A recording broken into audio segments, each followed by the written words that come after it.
Beep, beep. What is up, ninjas? My name is Sam World, and I make sound design and music production videos for dance music here on YouTube with my 6-inch mic, Steve. Now, in today's video, we're going to discuss the whole idea of MIDI versus audio for drums. But obviously, there's a definite winner, and because the audio for drums, either one, you're a caveman. Two, you love torturing yourself. But with just a simple few more steps, you can get the whole benefits of MIDI and audio together in obviously a drum rack like we use here in Ableton, etc. As always, guys, if you want to support my channel, make sure to head over to evilsounds.com. My kids need to eat. My wife needs to eat. And Ableton's worse than a gold digger. It seems like it only likes me and makes me make good music whenever I buy new plugins for it. But you can support my sound design work over at evilsounds.com. Don't take the video too seriously. And if you learn something, that's what we're here for. And that's the cool thing. And if you enjoyed yourself, that's even better. When you use audio for drums, obviously we're going to be dragging and dropping. So we have our kick and you're like, okay, with the kick, it kind of makes sense to do that because you want to see how long that kick can protrude, how much depth is it going to get, and if you're going to get like a good feel out of this kick with a good bass and whatnot. However, when you start to program stuff like close hats and open hats, I feel like this is where audio starts to hinder a bit of the producer. The main reason is the fact that if I'm going to program close hats and I want to kind of humanize them, let's say we're becoming the commoner producer and we're just doing like 16 rolls. The problem with this, it sounds a little too robotic as the close hat always sounds the same. And one of the biggest problems we have in the music production world, especially if we're trying to make decently organic music, is the fact that we need to change it up. So if I wanted to change this up in audio, then I'm going to have to go, okay, Stan, I'm going to go here, a little bit here. Again, just kind of going in. Then I'm going to turn off the fixed grid. I'm going to get this one a little off and whatnot. Now, again, we can do this with audio, but what I'm here to tell you is there's a better way, guys. There's no reason to live in the past. So if I wanted to turn this into MIDI and Ableton, all I have to do is hold Command-Shift-T if you're on Mac. What's up? And then from there, let's go with the sample again. I'm going to put it there, double click on it. And now it's going to be put into a simpler. And the cool thing about the simpler is I can go one shot and I can shape it really quick, maybe a little bit like that. And then from there, it becomes really easy because now I can do this, and now I'm going to go to C3. Again, it takes a few more steps definitely to set up, but now the beautiful thing about this is I can play with the velocity here. I could go like really quiet, really loud.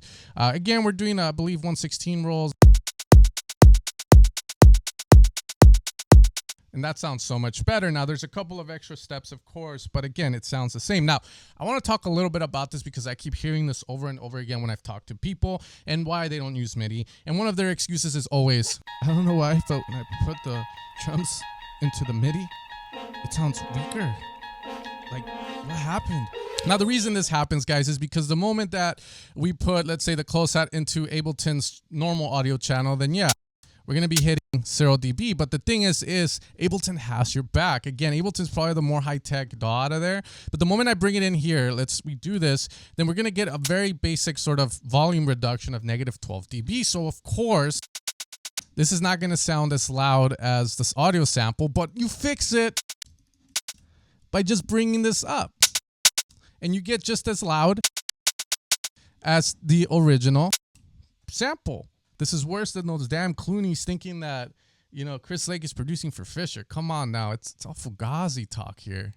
The other cool thing is there's these cool effects that sometimes your DAW might have. I mean, not all the DAWs are going to be as great as Ableton. And again, don't get mad. It's fact. You can leave down a comment below if you disagree with me and why, but I'll read it and heart it for you too.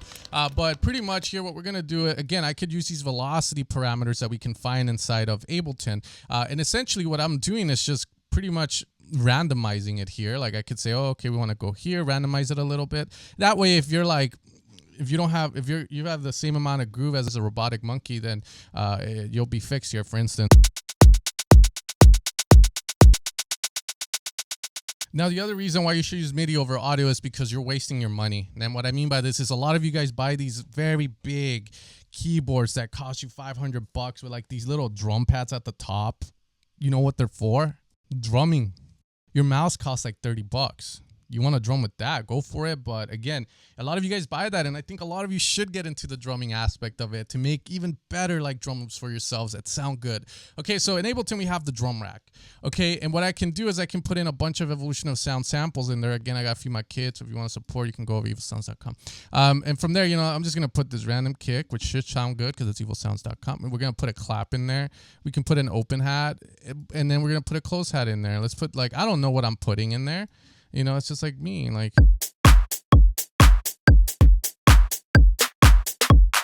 So yeah, if you're gonna buy a very expensive MIDI keyboard, use the drum pads, get good at it, have fun with it. It's one of the best ways, in my opinion, to just lay down your drums instead of.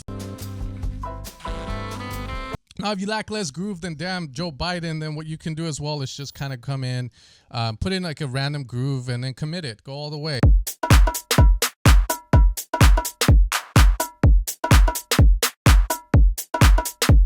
Now, this isn't a drum group tutorial, okay, guys? I'm just like a Mormon trying to sell you. Have you heard the good word of the MIDI drum racks today, sir? Now, if I need to convince you any further, my good son, into converting to the MIDI world, then pretty much if I put a drum, let's say a kick drum, and I lay down the law, show them who's boss and stuff, and for some reason, times change, and now it's like, oh, Sen, you can't talk like that no more, and I want to change the drum out. Well, I have to do this, and I have to duplicate, and then a lot of the times you'll end up with something that looks like, when we use MIDI, we can easily just drag the kick in, change it out, and just have the loop.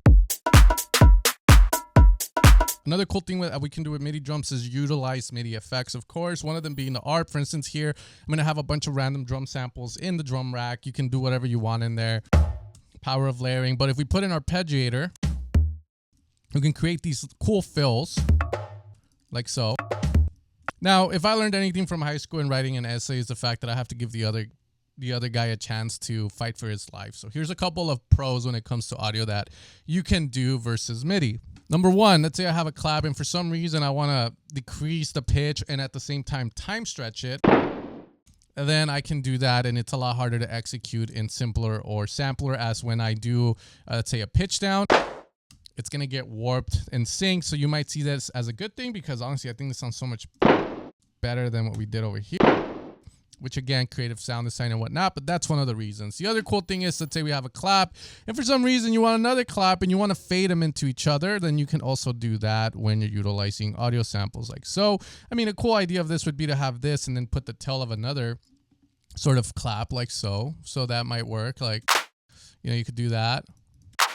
And now you have the tail of the other one. The other cool thing too is, let's say I have two claps and I have a song and there's a kick going and whatnot, and then I have two claps like this. I have individual control of each one. I can make one hit very tight and then the second one hit very open like so. And it's a lot easier to execute instead of doing in the drum MIDI. Definitely there, probably we need a little bit more time to code stuff, whatnot, but again, these are just some of the pros of utilizing audio samples. And finally, the last thing is probably the biggest one that they're going to say is a definite statement that keeps them alive, is the fact that when you put a kick or you put any drum sample, you can see the waveform on it. So in conclusion, guys, I think MIDI for drums is way better than audio. Again, because if you're putting a close hat in there and you want to add a bit of variation and organicness, make it feel alive, it's a lot easier to do that in MIDI versus audio, but also vice versa. Audio has some pros, not a lot of them, but just enough where like maybe you can use a combination of both. Now, again, we are talking about using individual drum samples here. We're not talking about using top loops because that's a whole other video. But again, MIDI for drums is the way to go to humanize and do some cool stuff. With that being said, if you want to support my channel, make sure to head over to evilsounds.com. Support my sound design work, and you guys have a great rest of your day.